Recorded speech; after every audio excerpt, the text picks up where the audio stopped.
내 맘의 노래, 내 맘의 노래, 내 영의 노래, 내 주를 향한 노래, 자유의 노래로 나 주 앞에 춤추네. 어둠 속에 비가 내려도 주 사랑 기뻐하니, 자유의 노래로 나 주 앞에 춤추네. 다시 한번 내 맘의 노래, 내 맘의 노래, 내 영의 노래, 내 주를 향한 노래, 자유의 노래로 나 주 앞에 춤추네. 어둠 속에 비가 내려도 주 사랑 기뻐하니, 자유의 노래로 나 주 앞에 춤추네. 주의 영 날 자유케 해, 생명의 능력 주시네. 예수 날 세워주시니, 기쁨으로 나 달려가리라. 내 맘의 노래로 거룩한 주 찬양해. 예수 주 보좌 앞에서 기쁨으로 나 춤을 추리라. 내 맘의 노래로 거룩한 주 찬양해.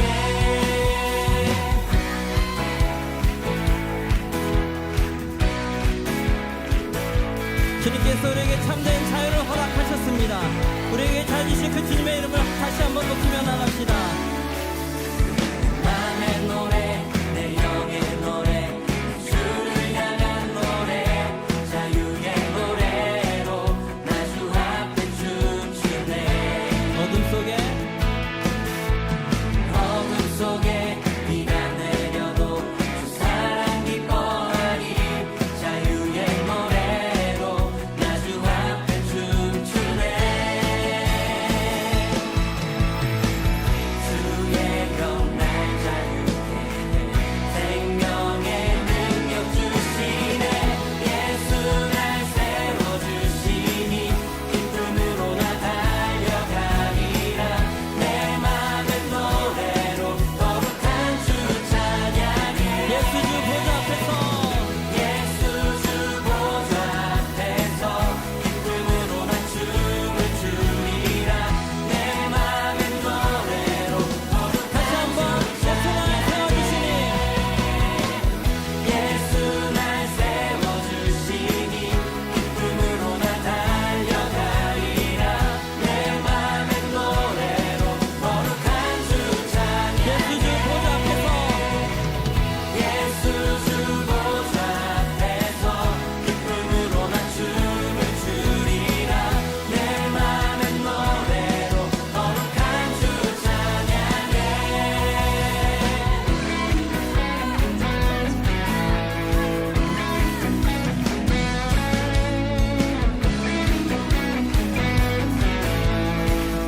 오직 예수님만이 우리의 삶에 참된 자유를 주시는 분이십니다.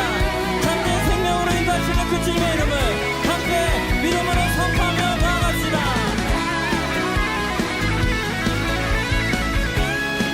주여, 주의 영 날 자유케 해, 생명의 능력 주시네.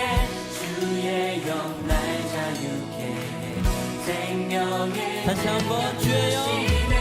주의 영 날 자유케 해, 생명의 믿음으로 선포합시다.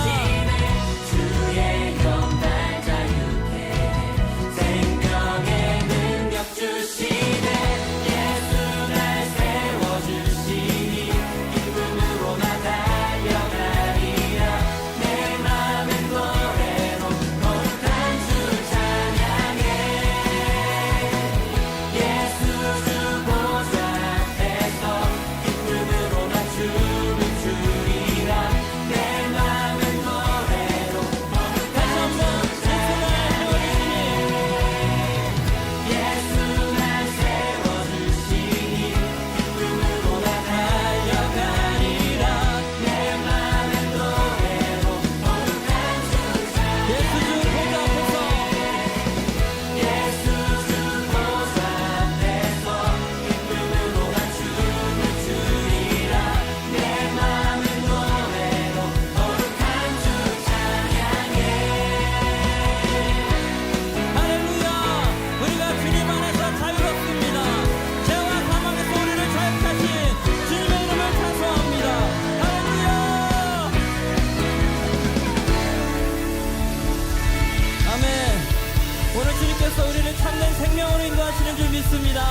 잠언서 22장 28절 말씀, 신명기 19장 14절 말씀하고 똑같아요. 그래서 잠언서에도 나와서 잠언서에 있는 걸 같이 읽는 거예요. 잠언서 22장 28절, 네 선조가 세운 옛 지계석을 옮기지 말지니라. 같은 말씀이 신명기 19장 14절에 나와 있는 말씀입니다. 잠언서에 있으니까 그대로 그냥 잠언서를 가지고 잠언서 23장 10절 말씀도 한번 봐요. 옆에 있으니까 잠언서 23장 10절 말씀, 옛 지계석을 옮기지 말며 고아들의 밭을 침범하지 말지어다, 이렇게 되어 있습니다. 근데 고아들이란 말을 하고 그 다음에 지계석을 옮기지 말라는 그런 말을 하는 거 보니까 고아하고 또 연결되는 그런 말 같아요. 그죠? 고아들하고 또 연결되는 말 같아. 그래서 어디에가 연결되는 것 같아요? 그 지계석하고 고아하고 왜 연결이 될까? 고아는 어떤 사람을 고아라 그래요? 아버지 없는 사람을 고아라 그래요. 아버지 없으면 아무래도 불편할까요? 안 불편할까요? 불편하죠. 주눅 들어있고 불편하고. 또 남편 없는 사람을 뭐라 그래요? 과부라 그래요. 그러니까 고아하고 이렇게 짝을 이루어서 자꾸 나오는 단어들이 뭐뭐예요. 성경에서는 과부하고 나그네. 그래서 세 개가 3종 세트예요. 그러니까 고아, 과부, 나그네, 여기 세 개가 3종 세트로 이렇게 많이 나와요. 성경에서는 나그네는 집 없는 사람을 말하는 거고, 그리고 고아는 아버지 없는 사람을 말하고, 과부는 남편 없는 사람을 말해서 하나님은 이런 사람들을 이제 만나시려고 하는 거죠. 하나님이 이런 사람들에게 집 없으면 집 준다 그러고, 고아 아버지 없으면 아버지 준다 그러고, 아버지가 하나님 되신다 그러고, 그리고 이제 남편 없는 사람에게는 내가 너의 신랑이 되겠다, 이제 그런 이야기를 하게 되죠. 그래서 주님은 이렇게 3종 세트를 충분하게 채워주시는 분이, 이제 주님이 다 채워주시는 게 뭐냐면 나그네한테 내가 집이 되겠다 그러는 거예요. 내가 하나님의 집이 되겠다, 너는 하나님의 집으로 와라, 하나님의 집으로 초청하는 거죠. 나그네를. 고아는 아버지, 내가 아버지 되겠다 그런 얘기고, 또 과부한테는 내가 신랑 되겠다, 이제 그런 얘기를 하는 거죠. 그러니까 어떤 면에서는 그 예수님이 신랑 되고 아버지 되고 집이 되겠다 하는 그런 말들을 이렇게 들어보면 예수님은 주로 어떤 사람에게 이런 뭐 준다는 거예요? 뭐 누구에게 이런 긍휼을 베풀고 사랑하고 자비를 베풀고 이러죠? 예, 없는 사람. 그러니까 뭐가 없는 사람, 뭐가 결핍되고 없는 사람이에요. 그러니까 아버지가 없거나 남편이 없거나 집이 없거나 뭐 이런 사람들에게, 그러니까 이 세상에서는 어떤 사람이에요? 짓눌려 있는 사람이죠. 아무래도 이 세상에서 그러니까 세상적인 얘기가 아니에요. 뭐 어떤 사람은 어떤 남편 없으신 분이 있는데 엄청 승질도 고약하고 이런 사람이 있던데, 아니면 어떤 고아는 그냥 지 마음대로 살던데, 어떤 나그네 그냥 그 사람은 그냥 자기가 최고인 줄 알고 그냥 아무 데나 가서 함부로 행패해버리고 이런 사람도 있던데, 이제 그렇게 우리가 봐서는 안 되고요. 그런 사람들은 이제 잘못된 거죠. 그런 말이 아니고 성경에서는 근본적으로 나그네, 고아, 과부 이 3종 세트는 불쌍한 사람을 얘기하는 거예요.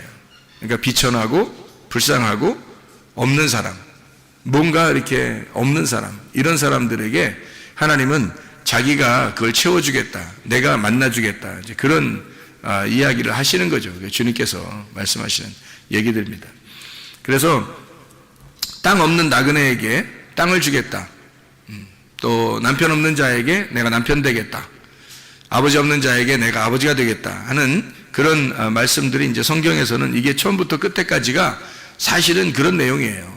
그래서 이 3종 세트를 주로 이제 많이 주님께서도 사용하시고, 또 구약에서도 이런 사람들만큼은 너희들이 함부로 대하지 마라, 이제 이런 이야기들을 이제 하는 거죠. 그게 성경에 나와 있는 그 핵심적인 얘기이기 때문에 그래요. 그 복음이기 때문에. 그 복음은 정말로 없고 비천하고 가난하고 억눌린 사람들에게 오는 것이 복음이기 때문에 그 복음을 잘 설명을 해야 되니까 그래서 이런 사람들을 함부로 대하지 말라고 원래부터 하나님께서 이렇게 말씀을 많이 하신단 말이에요. 성경에 이제 어떤 사람이 땅을 기업으로 받아요? 네, 마태복음 5장의 5절의 말씀에 보면 어떤 사람이 땅을 기업으로 받아요? 온유한 사람이 땅을 기업으로 받아요. 그럼 온유한 사람은 어떤 사람은 온유하다 그래요? 뭘 온유하다 그러는 거예요? 온유하다 그러면 우리 말로 말하면 뭐 조용하고, 그죠? 조용하고 착하고 뭐 이런 사람들은 땅을 많이 차지하게 될 것이다. 그럼 이제 땅이라고 하는 게 이제 부동산을 이야기하는, 그렇게 생각하면 이제 착하고 선량하고 조용한 사람들은 이제 부동산을 많이 차지하게 될 것이다. 이런 생각들을 많이 하거든요. 근데 아니란 말이에요. 그런 성경에서 그런 얘기를 솔직히 하겠어요? 그렇게 뭐 근데 조용하고 착하고 이런 사람들은 뭐 사기도 많이 당하고 뭐 땅이 있긴 뭐 땅이 뭐였어요. 한 점 부끄럼 없이 살죠. 한 점 부끄럼 없이, 땅 한 점 없이 사는 사람들이 상당히 많지. 그 온유한 사람들은 막 이렇게 뭔가 막 고집도 세고 다른 사람들을 막 이렇게 억지로라도 해서라도 자기 걸로 챙기려고 하는 자기 욕심을 많이 가진 사람들이 아무래도 땅도 많고 이 세상에서 그래도 많이 차지하게 되죠. 그러니까 성경에서 말하는 것들은 뭔가 좀 다른 얘기들이죠. 온유한 사람이 땅을 얻는다는 말은 온유한 사람을 성경에서는 뭐라 그래요? 온유한 사람을 성경에서는 온유한 사람이 어떻게 되는데 어떤 사람이 온유한 사람이라는 거예요? 복받은 사람이 온유한 사람이라는 거예요. 그러니까 복받은 사람이 온유한 사람이라는 거고, 온유한 사람은 복받았다 그러는 거예요. 심령이 가난한 사람은 복받았다 그러죠.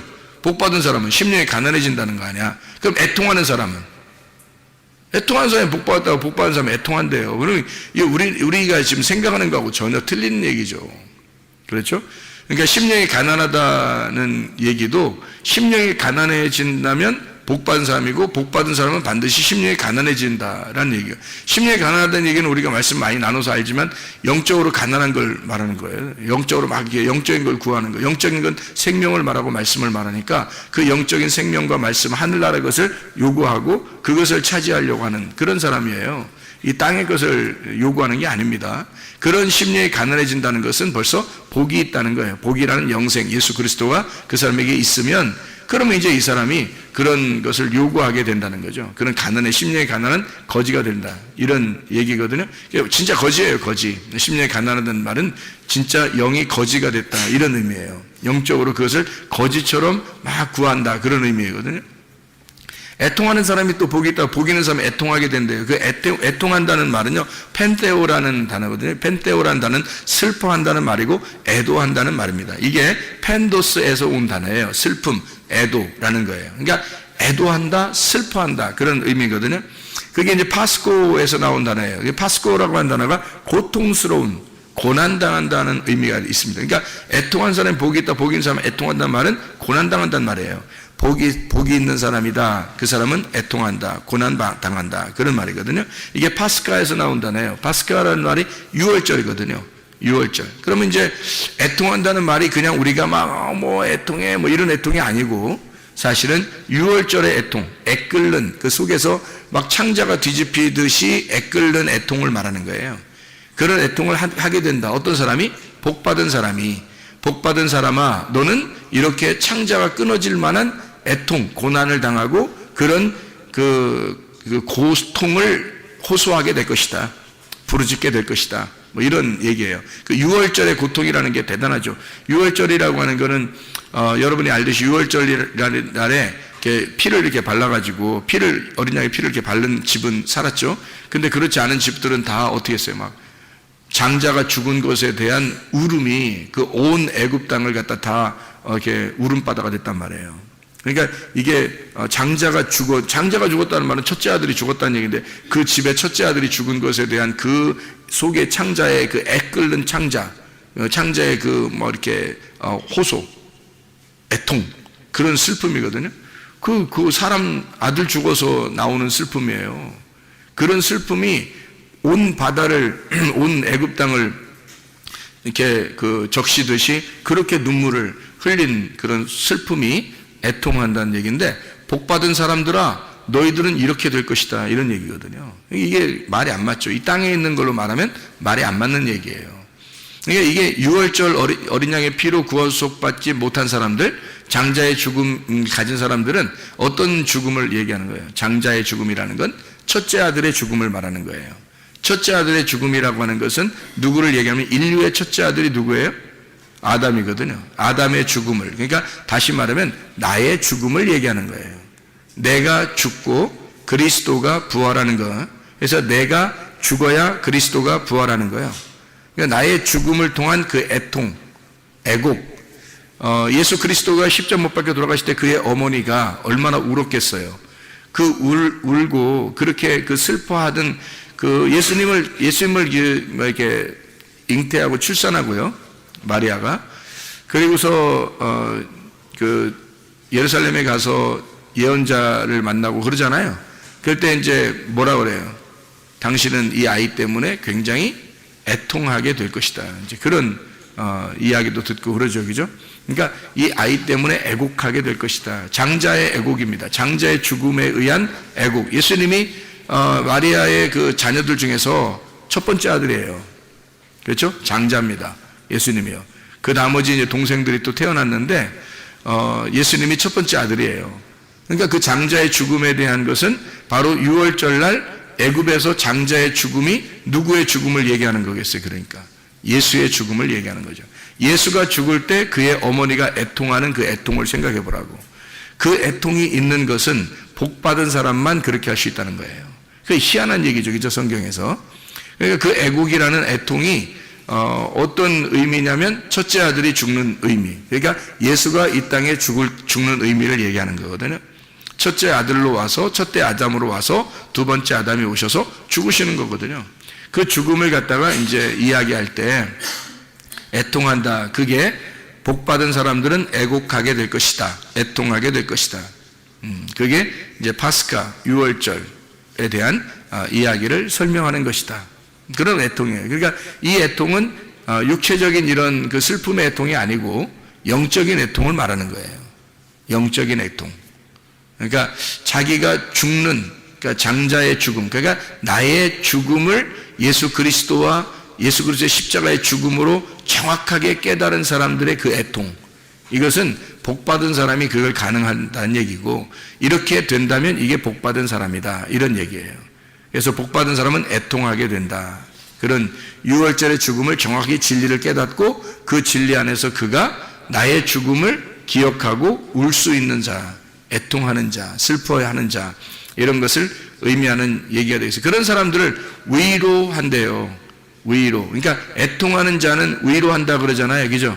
마태복음 5장에 보면 4절에 애통하는 자는 위로를 받는다 그래요. 복 있는 사람은 애통하게 되고 애통하는 자는 위로를 받게 된다 할 때 그 위로가 파라칼레오라는 단어인데, 이 파라칼레오라는 말은요, 가까이서 초청한다는 단어예요.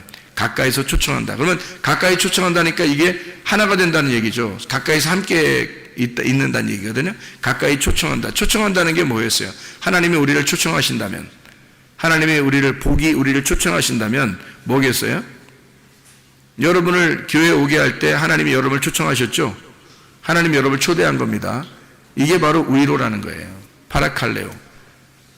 예배한다는 말입니다. 그러니까 함께 하나님이 우리를 위로하는 방법은 어떤 위로냐면, 애통하는 자, 애곡하는 자, 자기와 그리스도가 함께 죽어야 되는 그 자리를 깨닫고 그 진리를 파악하는 자, 그 슬픔이 있는 자를 하나님은 자기의 자리로 초청한다는 거예요. 위로한다는 겁니다. 그게 위로라는 거예요. 단어예요. 파라칼레오. 그러니까 초청해서 예배하게 한다는 겁니다.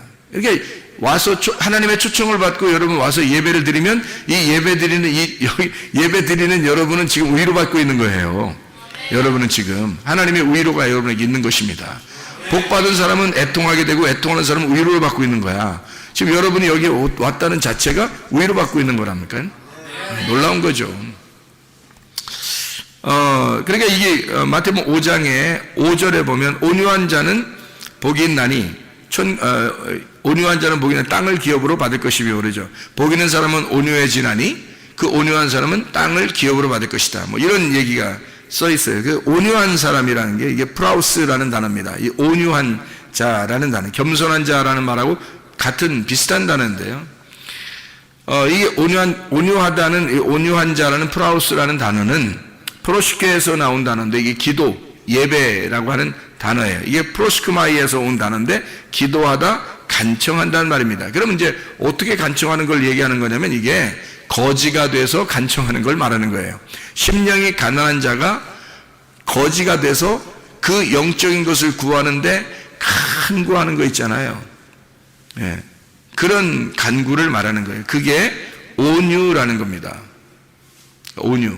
그러니까 우리가 말하는 온화하다, 조용하다, 분위기 있다, 사람이 착하게 보인다, 이런 의미가 아니고요. 정말 간절하게 거지가 돼서 구하는 그런 자를 온유하다 그래요. 그러니까 성경에서 말하는 온유는 복 받은 사람만 가능한 거고, 이렇게 온유하면 복을 받는다는 얘기예요. 그래서 땅을 기업으로 받는다, 그렇게 말하는 거거든요. 땅을 준다는 얘기입니다. 그러면 땅을 준다, 왜 땅을 준다고 그럴까, 그럼? 왜 땅을 준다 그래? 온유한 사람에게? 그럼 온유한 사람하고 땅하고 무슨 연관이 있다는 얘기 아니에요, 그죠? 온유한 사람하고 땅하고 무슨 연관이 있는 거예요. 그러면은 땅을 준다고 그랬으니까 온유한 사람은 어떤 사람을 온유한 사람이라 그러는 거예요. 그러니까 거지니까, 가난하니까,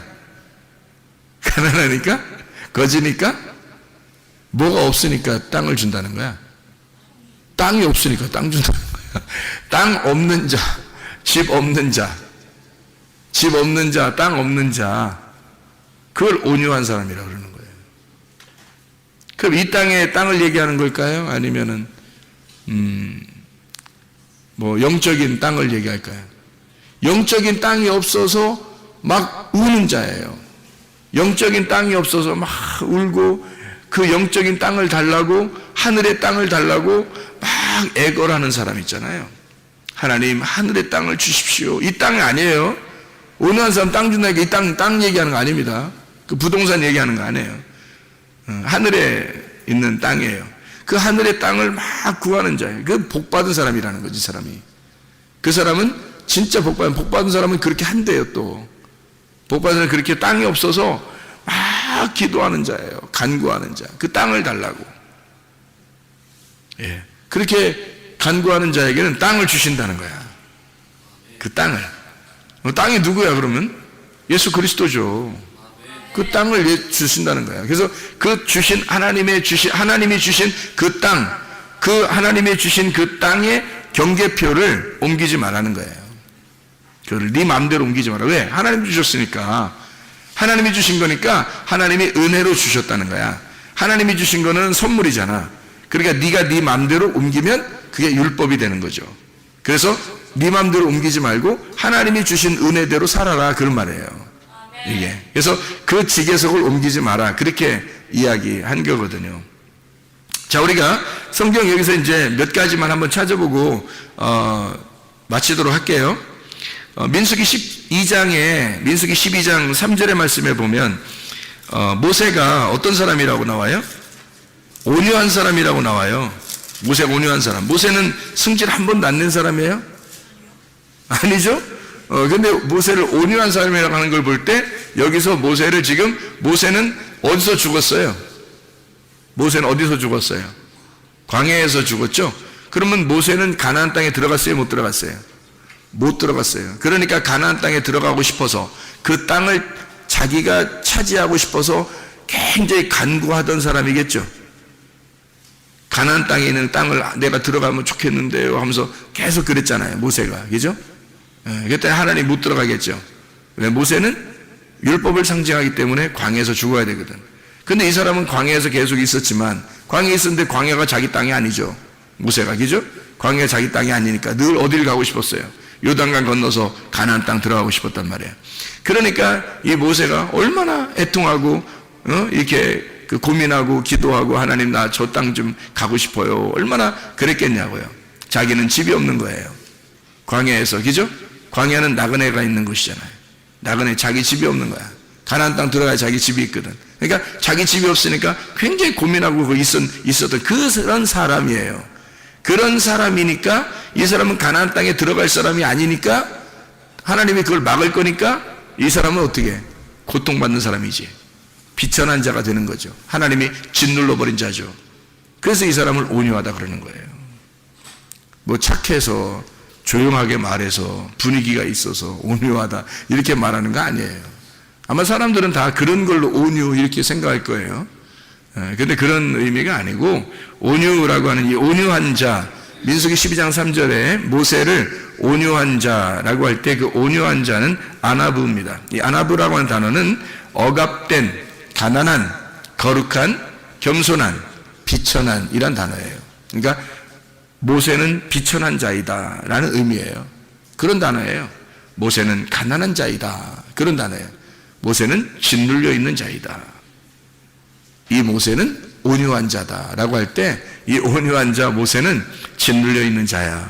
이 모세는 굉장히 비천한 자야. 이 모세는 가난한 자야. 그렇지 않아도 힘들어. 모세는 그런 단어예요. 아나브라고 하는 단어를 썼습니다. 이게 아니라고 하는 단어에서 오는데 억압된 이란 말이고요. 이드바시 줄로 달게 했다. 데바시 접착성이 있다. 그래서 이렇게 딱 붙어서 하나님에게 이제 간구하는 거죠. 좀 살려주세요. 이런 자예요. 그런 사람을 온유하다. 이게 모세를 얘기하는 거죠. 모세가 아주 온유함이 대단했다. 이런 얘기를 하죠. 시편 34편 6절 이 곤고한 자가 부르짖음에 여호와께서 들으시고 그의 모든 환난에서 구원하셨도다. 곤고한 자, 이 곤고한 자도 아나브입니다. 이게 억압된, 가난한, 거룩한, 겸손한 이런 사람이 부르짖으면 하나님이 응답하신다. 그런 말이고요. 37장 11절 말씀 보면요. 37장 11절 그러나 온유한 자들은 땅을 차지하며 풍성한 화평으로 즐거워하리로다. 온유한 자가 땅을 차지하며 라는 말이 어디 나오죠? 신약에서 마태복음 5장 5절에 나와 있는 말이 여기에 있는 말을 그대로 썼겠죠. 그죠? 그 온유한 자. 그래서 온유한 자 이게 아나브, 억압된, 가난한, 거룩한, 겸손한, 비천한 자, 땅을 차지하게 된다. 풍성한 화평으로 즐거워하리로다. 이런 말씀을 하고 있죠. 시편 119편 71절의 말씀에 보면요. 시편 119편 71절에 보면 고난을 당하면 유익하다 그렇게 이야기하거든요. 고난당한 것이 내게 유익이라 이로 말미암아 내가 주의 율례들을 배우게 되었나이다. 하나님의 말씀들을 배우게 되었다고 그러는데 그 고난을 통해서 그 고난이라고 하는 게 아나입니다. 보고 있다는 말이고 위협하고 있다, 누르다, 괴롭히다, 훈련하다라는 말입니다. 그러니까 하나님은 이 고난이 그냥 이렇게 어려움 주고서 없애버리려고 하는 고난이 아니라 사실은 훈련을 목적으로 하는 거예요. 훈련해서 짓눌러 버리는 거죠. 이 사람을 괴롭혀서 훈련하는 거예요. 하나님이 그걸 만들어내시는 걸 시편 119편 71 그러니까 그게 이제 하나님의 말씀을 배우게 되는 기회가 되었다. 그런 이야기가 되겠습니다. 한마디로 말하면 온유한 자는 어떤 사람이에요? 이 땅에서 땅을 잃어버린 자죠. 땅을 잃어버린 자. 이 사람들이니까 하나님 앞에 간구하게 되고 애통하게 되고 하나님 땅을 주십시오라고 간청하니까 하나님께서 그런 사람들에게 땅을 주시겠다 이렇게 이야기하는 것이 되는 거죠. 그러니까 모세를 생각하면 딱 이해가 되겠죠. 모세를 생각하면 모세가 온유한 사람의 대표였는데 그 모세라는 사람이 어떤 사람이었는가 봤더니 광야에서 가나안 땅을 들어가고 싶어하는 그 땅을 차지하고 싶어하는 그 애통함이 있었던 사람이었구나. 그랬더니 그를 온유하다고 하나님이 인정하시더라. 그래서 그 사람에게 주신 땅이 어디겠어요? 하늘나라 땅이죠. 그래서 이 땅에서 죽음을 죽었을 때 그 시체를 찾아보지 못했다 그랬죠. 그죠? 땅에 시체가 있지 않고 그를 하늘로 옮겼다. 이제 이런 이야기를 이제 이야기하는 거죠. 이제 그런 온유함이라고 하는 것은 이런 의미가 있어요. 이 땅에서 가장 자기를 온유하다라고 이렇게 표현했던 분이 계신데 누구예요? 예수님이죠. 예수님이 마태복음 11장 28절부터 30절까지 말씀에 뭐라고 그러죠? 예수님이 나는 온유하고 겸손하니 멍에를 메고 와서 배워라. 주님의 멍에는 쉽고 짐은 가볍다. 이제 그런 이야기를 하잖아요. 그죠? 그래서 거기서 그 온유하다는 게 프라우스, 온유한, 겸손한이라는 말이고요. 겸손이라는 말이 타페이노스라는 단어인데 이게 짓눌린이라는 단어입니다. 짓눌린. 초토화되고 초라하고 굴욕감을 가진 자, 이런 거예요. 그러니까 하늘에서 이 땅에 내려오니까 하늘 왕자인데 땅에서 인정을 못 받는 거예요. 하늘 왕인데 이 땅에 오니까 인정을 못 받는 거야. 완전 짓눌려 버린 거죠. 굴욕당한 거죠. 굴욕감을 가진 거, 초라한, 비천한, 이렇게 겸손한 분이에요. 그러니까 주님은 하늘에 계신 분인데 이 땅에 와서 이 땅에서 초라한 거지가 되었다, 이런 말입니다. 한마디로 말하면 나는 온유하고 겸손하니까 나한테 와. 다시 말하면 자기는 하늘의 왕인데 이 땅에 와서 내가 초라한 거지가 되었거든. 그러니까 애통하는 자들아 다 내게로 와. 힘들고 수고하는 자들아 다 내게로 와. 주님이 그렇게 말씀하시는 거죠. 왜냐하면 주님이 이 땅에 와서 내가 대표적으로 초라하고 가난한 거지가 되었으니까 내게 와. 나는 하늘의 왕이야. 그러니까 이 땅에서 내가 너희들에게 줄 수 없지만 하늘에 있는 것들을 채워줄 거야. 하늘에 있는 것들을 너희들에게 줄 거다. 그러니까 땅에서 거지된 자들아, 나그네들아, 고아와 과부들아, 소경된 자들아 다 내게로 와라. 수고하는 자들아, 율법에 의해서 치여있고 율법에 의해서 죽으려고 하는 자들아 다 내게로 와라. 내가 너를 쉬게 하겠다. 무슨 쉼이에요? 땅의 쉼이 아니라 하늘의 안식을 주겠다. 내가 하늘의 왕이거든. 이 땅에 와서 나도 너랑 똑같이 초라해지고 너랑 똑같이 굴욕당하고 너랑 똑같이 내가 가난해졌어. 나도 거지야. 그러니까 이게 너와 나는 똑같잖아. 같은 거지니까, 같은 소경이니까, 같은 환자니까, 같은 병자니까. 그러니까 너랑 나랑 내가 같은 마음을 가지고 있어. 그러니까 하늘나라에 있는 것들을 내가 하늘의 의사야. 하늘의 의사니까 하늘의 의사가 와가지고 병든 자를 고쳐주려고 왔으니까. 근데 내가 네 마음을 모르면 의사는 의사고 환자는 환자잖아. 근데 예수님 오신 것은 환자로 오시는 거예요. 자기가 환자로 오시는 거예요. 그리고 하늘의 의사라는 거지 땅의 의사 아니잖아요. 땅의 것을 갖다 고쳐주려고 하는 거 아니잖아요. 물론 고쳤어요. 뭐 병도 고치고 소경도 뭐 눈뜨게 하고 그래. 근데 그게 사실은 하늘에 있는 영적인 이야기들을 갖다 설명하려고 고치신 거잖아요. 그죠? 그러니까 눈을 뜨게 해준 것도 이 땅에서 성경을 모르는 자들에게, 또 귀를 열어준 것도 이 땅에서 성경을 깨닫지 못하는 자들에게 하늘에 있는 진리를 깨닫게 해주고 하늘의 진리를 알려주려고 귀를 열어주고 눈도 열어주고 그러는 거 아니에요. 주님께서. 그러니까 땅의 것을 하는, 땅의 것을 치료하는 의사가 아니고, 잘 생각하세요. 하늘에 있는 것을 하늘에 있는 영적 세계의 치료를 그 회복을 시켜주러 오신 분이 예수님이라는 거죠. 그럼 이 땅에 오셨을 때는 가난한 거지처럼 비천하고 초라하고 거지처럼 이렇게 굴욕당하는 그런 분으로 계시다, 이런 얘기예요. 내가 그런 자야. 내가 온유하고 나는 겸손한 자야. 나 짓눌렸어. 나 굴욕당했어. 나 초라한 거지야. 이제 그런 이야기를 해주고 있는 말씀입니다. 그러니까 하나님이 우리에게 주신 땅들이 있어요. 그건 뭐겠어요? 그러니까 은혜죠. 은혜. 우연히 들어간 그 땅, 룻이 우연히 들어간 그 땅이 있어요. 그게 하나님의 은혜였다라는 얘기죠. 그래서 하나님이 주신 땅을 이렇게 그 지계석이라고 그러죠. 하나님이 우리에게 주신 그 지계석이 있어요. 그 지계석을 옮기지 말라는 거야. 네 함부로. 왜냐하면 네 마음대로 하지 말라는 거야. 하나님의 것을 하나님의 것으로 그냥 두라는 거죠. 하나님이 너에게 주시는 환경을, 하나님이 너에게 주신 그 말씀을 그대로 두라는 거야. 하나님이 깨닫게 해주실 때. 그래서 하나님이 너에게 깨닫게 해주신, 이게 지계석이라고 하는 건 이렇게 집을 이렇게 놓을 때 있잖아요. 땅을 이렇게 놓을 때 그 모서리 이렇게 표시를 해놓는 거예요. 표시. 그러니까 표식입니다. 이렇게. 그러면 이제 요 안에 있는 건 내 땅이 되는 거고 저 밖에 있는 남의 땅이 되는 거거든요. 그러면 그 지계석을 이렇게 밖으로 이렇게 옮기면요, 그럼 내 땅이 더 넓어지는 거죠. 그러니까 지계석을 옮기지 마라라고 얘기한 건 밖으로 옮기지 마라 그 말이지, 그 지계석을 안으로 옮기지 마라 뭐 이런 얘기했어? 어떤 바보가 자기 지계석을 안으로 옮기겠어?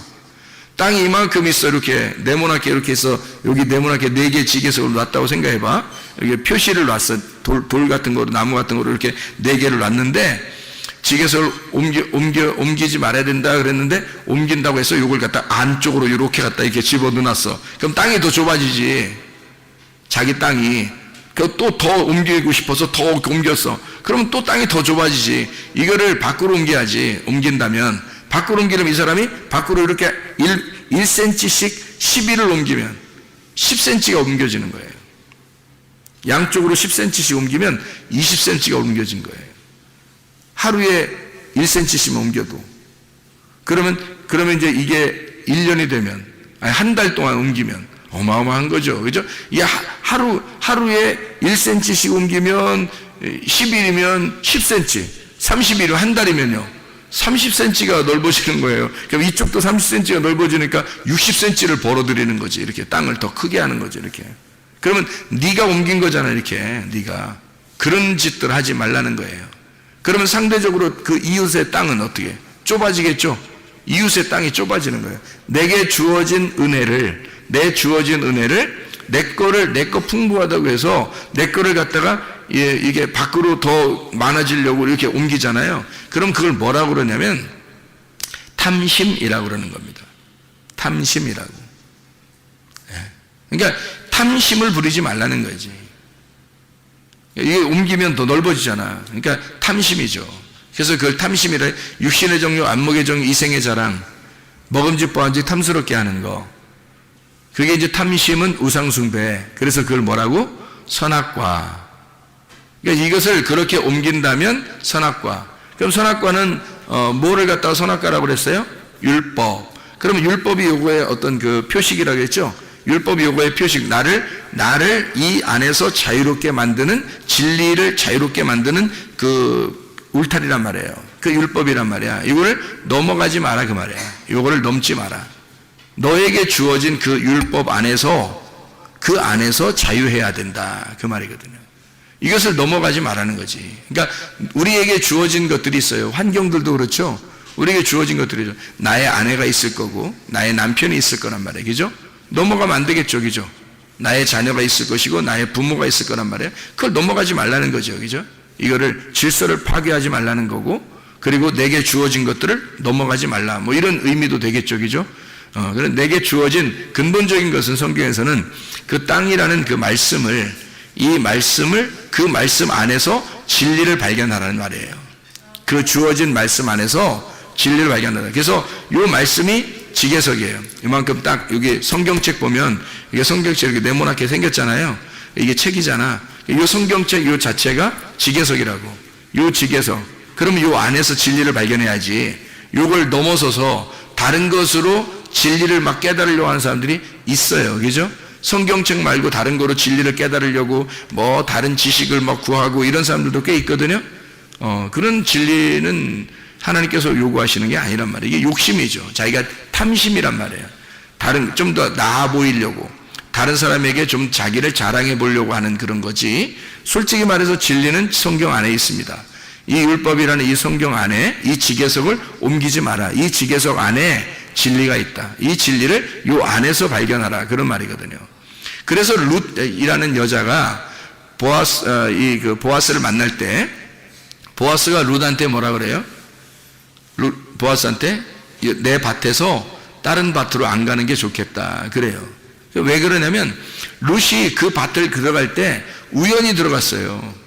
우연히 들어갔다는 말은 자기 뜻대로 자기가 생각해서 저기로 들어가야지 하고 자기가 막 이렇게 연구해서 찾아가지고 저긴 보아스야. 그러니까 내가 가서 보아스하고 만나야지 이러면서 들어간 이런 게 아니란 말이에요. 그냥 우연히 이삭을 주스러 들어갔는데 그 밭이 보아스 밭이었던 거예요. 그러니까 이건 하나님이 주신 땅이죠. 하나님이 우연히 은혜로 주신 땅이지 자기가 선택한 땅이 아니란 말이에요. 자기가 선택한 땅이 아니라 하나님이 주신 땅이란 말이에요. 이 세상에 여러분 살아가는 동안에 내 계획대로 내 뜻대로 막 결정하려고 하는 사람들도 있죠. 근데 그럴 때가 많이 있죠. 근데 내 뜻대로 내 생각대로 잘 안 될 때가 많죠. 왜냐면 주변에 있는 것들이 나를 통제하는 거죠. 그게 지계석이란 말이에요. 나를 통제한다는 거죠. 그래서 딱 이렇게 이렇게 막아준다는 거죠. 이렇게. 그 안에서 진리를 발견하라는 거예요. 그 안에서 충분히. 그러니까 우리 교회라는 이 지계석이 이렇게 딱 있단 말이에요. 이렇게. 그럼 이걸 갖다가 여러분이 아유 교회 난 무시해, 교회는 아무것도 아니야, 교회 세상의 교회는 다 똑같지, 그러면서 자기 교회를 무시하고 막 아무데나 막 교회 이렇게 이러면 이 사람은 진짜 진리 깨닫지 못합니다. 쉽지 않아요. 왜냐하면 이게 교만한 거거든요. 탐심이에요. 욕심이라고. 그러니까 하나님이 주어진 이 은혜라고 하는 이 진리를 여기 하나님의 그 지계석 안에서, 율법 안에서, 교회 안에서 충분히 깨달을 수 있어요. 보아스의 밭 안에서 충분히 이삭을 주실 수 있단 말이에요. 충분히 이삭을 주시면서 먹고 살았어요. 그런데 보아스를 만난 거예요. 거기서 그 밭에서 만난 거예요. 그리고 보아스는 그 밭을 떠나지 말라고 했던 거고, 그게 무슨 일인지 아시겠죠? 하나님이 주신 그 지계석을, 하나님이 주신 그 땅을, 그 은혜를, 우연히 주신 너에게 준 그거를 옮기지 마라 이거야. 네 마음대로. 그런 얘기가 되는 거죠. 그러니까 하나님이 그 주신 땅, 원래는 나오미서죠. 나오미서. 룻기서가 나오미서인데, 이 나오미라고 하는 여자가 원래 베들레헴에 살았었죠. 베들레헴에 살고 있다가 어디로 갔어요? 모압으로 갔어요. 모압으로 갔는데 남편, 아들 2명 다 잃어버렸어요. 그러니까 자기는 모압에서 살고 있었을 때, 그 살고 있을 때 어떻게 잘 살았는지 모르겠지만 하여튼 다 잃어버린 거예요. 다 잃어버리니까 이 마음이 어떻게 됐겠어? 이 마음이 고통스럽죠. 짓눌려 있죠. 가난하죠. 거지죠. 완전히 피폐해졌죠. 이 사람이. 그러니까 어떤 사람이 됐겠어요? 온유한 사람이 되는 거죠. 그런 사람이. 그러니까 룻도 마찬가지로, 룻도 남편 잃어버리고 모압이라는 땅을 잃어버리고 어디로 온 거예요? 베들레헴으로 오는 거죠. 나오미가 원래 베들레헴에 살았었는데 모압에 갔다가 다 잃어버리고 다시 베들레헴을 올 때는 이게 생명의 떡의 집이 되는 거예요. 그러니까 이게 처음에는 베들레헴을 버리고 탕자처럼 갔단 말이야. 탕자처럼 갔는데 모압이라는 땅에서 다 잃어버리고 다시 돌아올 때는 새로운 땅이 된 거죠. 베들레헴이. 옛날의 베들레헴이 아닌 거야. 자기가. 탕자도 마찬가지죠. 탕자도 처음에 나갈 때는 아버지가 말릴 수도 있었는데 안 말렸잖아요. 안 말리고 이 탕자가 나갈 때는 그냥 나가게 뒀잖아요. 돈도 막 싸줘. 이렇게 반 잘라서 이렇게 다 나눠주고 이렇게 갔단 말이에요. 갔다가 다 잃어버리고 돼지랑 같이 먹다가 돌아오게 될 때는 어떻게 해요? 아버지, 나 종으로 하나 써줘도 되겠는데요. 이렇게 얘기해요. 얼마나 가난해진 겁니까? 그죠? 얼마나 비천해졌어요. 굴욕당한 거죠. 자기의 굴욕감. 그래도 견디고 먹고만 살면 좋겠습니다 하는 하나님의 이 아버지의 양식만 있으면 내가 좋겠습니다. 나머지 다 필요 없어요. 먹고만, 이 진리의 말씀만 주세요. 그러면 나는 그냥 살겠어요. 아무것도 다 필요 없습니다 라고 이야기했단 말이에요. 그죠? 그렇게 이야기하면서 오니까, 아버지에게 오니까 그 아버지의 땅이 다 아들의 탕자의 땅이 돼버린 거예요. 돌아온 탕자. 그러니까 새로운 땅이 된 거죠. 아버지의 집이 새로운 집이 된 거예요. 아버지의 집이 싫어서 나갔는데 나가서 다 잃어버렸죠. 옛날에 아버지 집을 다 잃어버린 겁니다. 자기는. 그리고 다시 돌아올 때는 어떤 집이 된 거예요? 아버지 집이. 새로운 집이 된 거예요. 새로운 땅이 됐단 말이에요. 새로운 하늘이 됐다는 거죠. 그러니까 새로운 하늘과 새로운 땅을 아버지가 주신 거죠. 그러니까 여기에 와서는 이제 얼마나 그 율법이라는 그 지계석 안에서 진리를 발견하고 얼마나 행복하고 자유하겠냐 이거예요. 그가. 그런 똑같은 거죠. 룻이라고 하는 여자도 다 잃어버리고 베들레헴에 돌아오니까, 돌아와서 보아스를 만나니까 떠나고 싶겠냐고. 이제 신랑을 만난 거예요. 신랑도 없죠. 땅도 없죠. 집도 없죠. 아무것도 없는 이 여자에게 주님께서 새로운 땅을, 새로운 아들을 주시는 거예요. 새로운 남편을 주시고요. 그래서 보아스를 만나서 아들을 낳게 되죠. 그리고 그 땅에서 살게 되죠. 새로운 땅입니다. 새로운 남편, 새로운 아들을 낳게 되죠. 놀랍잖아요. 그죠? 나오미도 똑같죠. 나오미도 옛날 거 다 잃어버렸더니 와서 새로운 땅을 얻었고 새로운 아들을 얻게 되었고, 며느리를 통해서, 룻이라는 며느리를 통해서 새로운 아들을 얻게 되었죠. 그리고 새로운 땅도 얻게 되었죠. 이렇게 하나님의 그 말씀은 우리에게 이 나오미를 통해서 이 땅과 아들을, 새로운 땅과 새로운 아들을 주시겠다고 하는 그 약속을 우리에게 주시는, 어떤 사람이 됐다는 얘기예요? 어떤 사람에게만 이렇게 준다는 얘기? 온유한 사람에게만 이런 땅을 주신다는 얘기. 땅과 아들을 주시는데 온유한 사람에게만 주신다는 얘기. 그럼 어떤 온유한 사람? 완전히 땅을 잃어버린 자, 자기의 땅을 다 잃어버린 자에게 하나님의 땅을 주시겠다고 하는 약속. 이해가 되겠죠? 무슨 말인가? 예, 이런 말씀입니다. 이 성경이라고 하는 게요. 욥이라고 하는 사람도 있어요. 성경에 욥이라고 하는 사람이 욥기서를 이렇게 가만히 보면 다 쓰고 나서 욥기서의 마지막에 42장에 욥기 42장에 두 배 축복을 하죠. 두 배 축복이라는 두 배도 되지만 두 번째도 되거든요. 두 배도 되지만 두 번째 축복을 주는 거예요. 그러면 첫 번째 축복은 뭐였던 거예요? 욥이 가지고 있었던 옛날 땅, 그죠? 옛날 부유했던 거, 옛날 재물, 옛날 뭐 자식들, 옛날 아들과 딸들, 그죠? 있었죠. 근데 두 번째로 줄 때는 어떻게 해요? 하나님이 두 번째로 줄 때는 새 아들과 새 딸들, 그죠? 새 땅을 주시고 새 땅과 새 하늘, 새 하늘과 새 땅을 주시는 두 번째 축복을 땅이 아니라 하늘에서 주시는 그 축복을 욥기서 42장에 우리에게 소개해주고 있는 거죠. 이런 땅과 아들을 하나님이 이렇게 주시는 축복, 두 배의 축복, 거듭해서 축복한다. 두 배, 거듭해서 축복해주는 두 번째 축복. 이게 새하늘과 새 땅을 주시는 축복이란 얘기예요. 그 새하늘과 새 땅이 요한계시록 21장 1절하고 4절 이렇게 나오죠. 그죠? 요한계시록 21장 1절 4절 말씀. 이사야 65장 17절에도 새하늘과 새 땅이 나오고요. 이사야 66장 22절에도 새하늘과 새 땅이 나옵니다.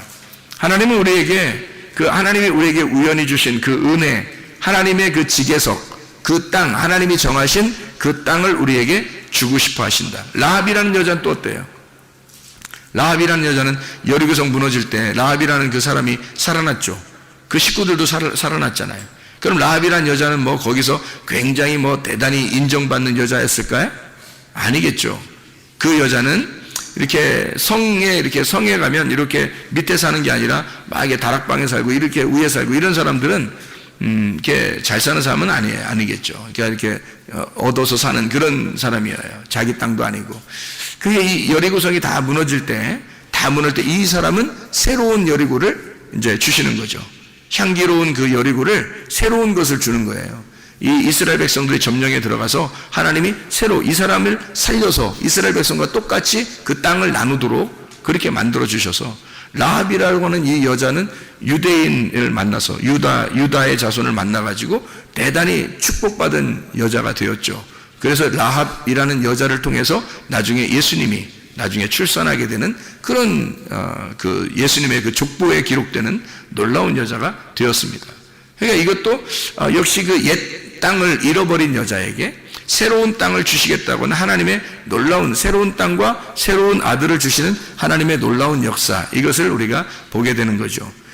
신명기 19장 우리 14절 말씀을 우리가 새벽 예배 때 같이 보았는데, 신명기 19장 14절의 말씀, 19장 14절 말씀 보면 내 하나님 여호와께서 내게 주어 차지하게 하시는 땅, 곧 내 소유가 된 기업의 땅에서 라고 되어 있으니까 누가 준 땅이라고요? 예, 주님께서 주신 땅, 주님이 주신 땅이라는 거예요. 아까 다 설명했죠? 그러니까 주님이 주신 우연한 기회에 하나님의 은혜, 우리가 그 계획한 땅이 아닌데 하나님이 주어주신 그런 땅이에요. 여러분이 우리 교회 나온 것도 여러분이 뭐 계획해서 처음부터 막 이렇게 한 게 아니라 하나님의 우여곡절 속에 이곳에 와서 예배 드릴 수 있도록 이렇게 만들어 주시는 것도 이것도 하나님이 계획하신 거죠. 이게 우연한 기회에 하나님의 은혜가 여러분에게 작용한 것입니다. 하나님이 주신 땅이란 말이에요. 그 땅, 이것을 조상이 정한 내 이웃의 경계표를 옮기지 마라. 조상 때부터 내려오던 그 이웃의 경계표가 뭐겠어요? 율법이죠. 그 하나님의 말씀, 율법. 내려오던 그 모든 율법의 내용은 다 처음부터 어디서 내려온 거예요? 선악과에서 내려온 거죠. 그럼 선악과 안에서 뭘 발견하라는 거예요? 생명나무를 발견하라는 거죠. 그 안에서 생명나무를 발견하는 거지, 이것을 벗어나라는 얘기 아니에요. 아담과 하와가 선악과를 어떻게 했어요? 먹었죠. 먹어버리니까 이걸 벗어난 거란 말이에요. 선악과를 먹어버리니까 벗어나게 되고, 벗어나니까 쫓겨나게 된 거죠. 더 이상 에덴 동산을 차지하지 못하도록 만들었단 말이에요. 그러니까 생명나무로부터 멀어지게 만들었다는 거죠. 이 멀어지니까 이 사람들이 하나님 앞에 생명나무에 갈 수 있나요? 못 가죠. 왜냐면 막아놨으니까 하나님이. 그러니까 하나님이 찾아가야 되는 거예요. 그래서 찾아오신 것이 바로 주님이셔요. 주님이 찾아오셨으니까 은혜라고 그러죠, 우리가. 그죠? 우리가 노력해서 한 게 아니라 주님이 찾아오셨다 그러니까 그걸 우연한 하나님의 은혜라 그렇게 말하죠. 내게 주어진 은혜, 내게 주어진 선물, 그걸 주님이 예수 그리스도라고 말하는 거예요. 그 예수님이 우리에게 찾아오셔서 그 은혜를 주신 그것을 너는 벗어나지 마라, 이것을 넘어가지 마라, 이런 얘기가 되는 거겠죠. 그러니까 여기 율법이라고 하는 선악과 너의 이웃의 경계표에서 여기에서 벗어나지 말고 이 안에서 진리, 이 안에서 생명의 나무인 진리의 말씀을 깨달아 알아야 된다, 이제 이런 말씀이 되는 거죠. 그러니까 이 안에서 발견해라, 그 말입니다. 자, 그럼 이게 이제 어떤 사람에게 땅을 준다겠다고요?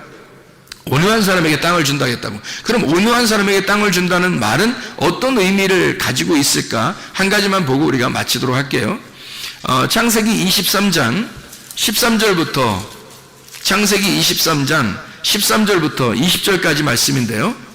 창세기 23장 13절부터 20절까지 말씀.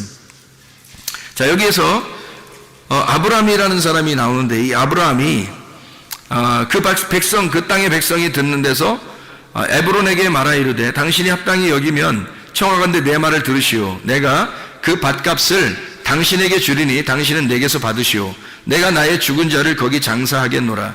에브론이 아브라함에게 대답하여 이르되 내 주여 내 말을 들으소서. 땅값은 은 400세겔이지만 그것이 나와 당신 사이에 무슨 문제가 됩니까? 당신의 죽은 자를 장사하소서.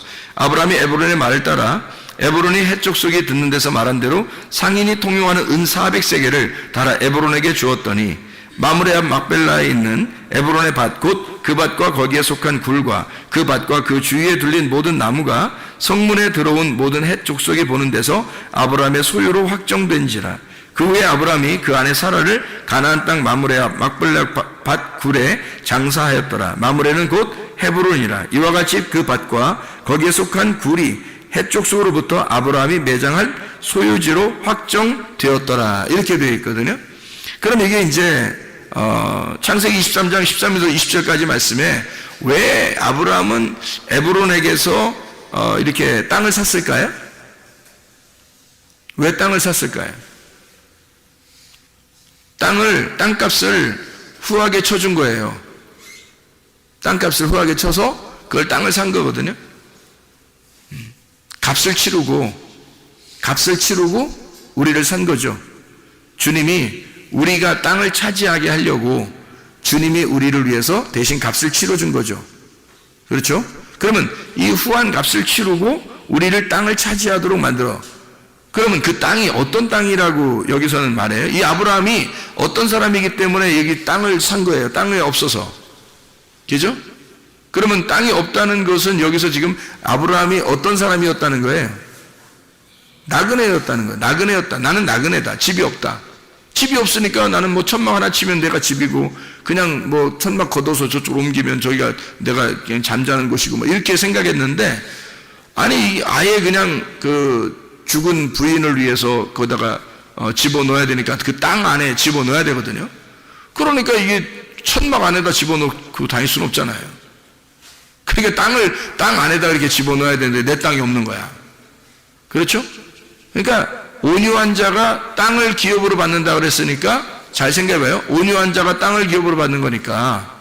그러면 온유한 자는 뭐라고요? 어떤 사람이라고? 어떤 사람이요? 비천하고 초라하고 거지된 굴욕감 있는 자인데 그게 어떤 사람이니까 땅을 기업으로 주는 거라고? 땅이 없으니까 땅을 기업으로 준다고. 그러니까 온유한 자는 근본적으로 뭘 얘기하는 거라고? 어떤 사람을 얘기하는 거라고? 땅이 없는 사람을 얘기하는 거라고. 그러니까 아브라함도 지금 어떤 사람이야? 땅이 없는 사람이라니까. 땅이 없는 사람이니까 땅을 사게 된 거예요. 무슨 말인지 알겠어요? 땅이 없는 사람이니까 땅을 샀어요. 아브라함이 어디에 자기의 땅이 있다고 하는 데가 있었어요? 자기가 어디 어디 사러 돌아다니고 부동산 좀 알아보러 돌아다니고 이런 적이 있었나요? 아브라함이? 없었어요.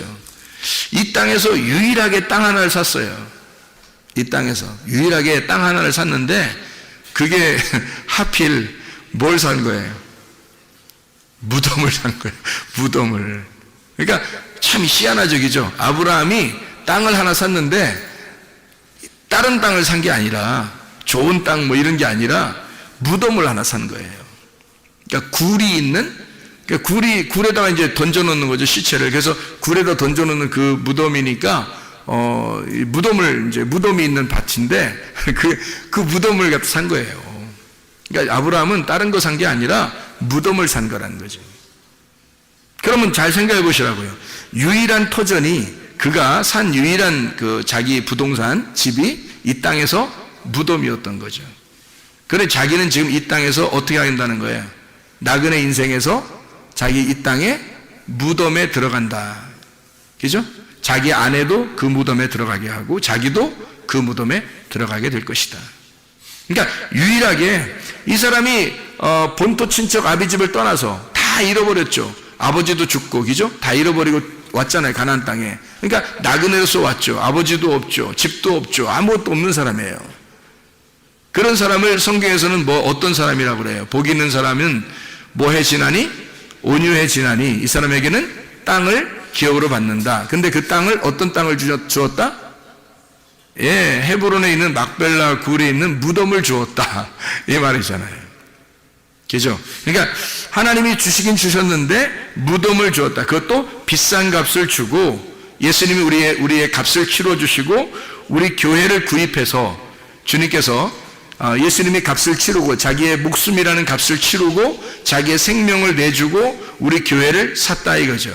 그러면 그 무덤이 어떤 곳이에요? 무덤이라고 하는 것은 어떤 곳이에요? 죽은 사람이 들어가는 곳이죠. 죽은 사람이 들어가서 문을 닫으면 저쪽 무덤 밖에는 어떻게 되는 거예요? 여기서 무덤으로 들어가는 건 죽은 사람이 들어가는 거고, 무덤 저쪽 편에는 부활해서 가는 편이죠. 그죠? 그러니까 이쪽에서는 무덤, 죽어서 들어가는 곳이고, 무덤 끝에는 부활해서 나가는 곳이란 말이에요. 그걸 무덤이라 그러는 거예요. 성경의 무덤은 죽음과 부활의 장소예요. 그래서 예수님 시체를 무덤에 집어넣고는 문을 닫았죠. 그랬더니 문을 닫았더니 그분이 하나님께서 이 예수를 살리면서 문을 어떻게 해요? 문을 열어버렸죠. 그러니까 무덤에 들어갈 때 죽은 시체로 들어가고 문을 열면서 부활해서 나오는 거란 말이에요. 그러니까 무덤이라고 하는 것은 두 가지를 동시에 가르쳐 준다는 거죠. 어떤 걸 가르쳐 주는 거예요? 죽음과 부활을 갖다가 같이 알려주는 것이 무덤이라는 겁니다. 그러니까 지금 막벨라 굴을 샀다라고 하는, 거기서 구입한 이 비천한 자 아브라함은 아무것도 갖지 못한 초라한 이 굴욕당하는 가난한 거지, 다른 사람들이 볼 때는 집도 아무것도 없는 그런 부모도 없는, 집도 없는, 아무것도 없는 이 아브라함에게 이 온유한 가난한 비천한 이 사람이 땅을 기업으로 하나님이 주셨는데 무덤을 주시더라. 그 무덤이 뭐다? 죽음과 부활을 함께 동시에 간직하고 있는 교회를 말하는 거죠. 그 무덤이. 그러니까 아브라함에게 주신 땅은 교회인 거죠. 교회에 하나님의 아들이 교회를 차지하게 되는 것을 말하는 것입니다. 하나님의 아들이 교회를 차지하게 된다. 이 교회는 아브라함의 입장에서는 옛날에 있었던, 자기가 가나안 땅에 들어오기 전에 가지고 있었던 그런 땅과 그런 집이 아니었죠. 자기가 이제는 자기가 값을 치르고 얻는 새로운 교회, 하나님의 땅이 되었던 거죠. 이게 새 하늘과 새 땅이 된 거죠. 그래서 이 새 하늘과 새 땅을 차지하게 되고, 여기서 자기가 죽어 새 하늘과 새 땅에 들어간다고 하는 그 약속의 언약을 받는, 하나님의 말씀의 언약을 받는 놀라운 장소, 그게 교회입니다. 여러분에게 이런 교회에 여러분 오신 것을 환영합니다. 여러분, 애통하는 자는 위로를 받는다 그래요. 하나님께서 여러분 이곳에서 주님을 만나 예배할 때, 그 예배하러 여러분을 예배하게 하기 위해서 여러분을 초대하신 하나님은, 이 하나님은 그것이 위로라고 말씀하는 겁니다. 여러분이 이곳에 왔다는 이 자체가 위로인 거예요. 하나님은 여러분을 이곳에 오게 한 것이고, 오게 한 것이 하나님의 위로라는 거예요. 하나님의 위로를 충분히 받으셔야 합니다. 이곳에 오면 하나님의 교회, 우리가 이 땅을 차지하게 하는 하나님의 아들로 이 땅을 차지하게 해서 진정한 새 하늘과 새 땅이 되는 예루살렘, 새 예루살렘인 교회가 이곳에 세워지는 것입니다. 하나님의 놀라운 집, 하나님의 집, 새로운 하늘과 새로운 땅인 하나님의 교회라는 집, 이 교회를, 이 땅을 주시는 거죠. 어떤 사람에게? 온유한 사람에게. 내 땅이 없는 사람에게, 내 집이 없는 사람에게 이 땅을 주시는 거죠. 하나님은 이 교회가 여러분의 집이 되기를 원하시는 거예요. 기도하겠습니다.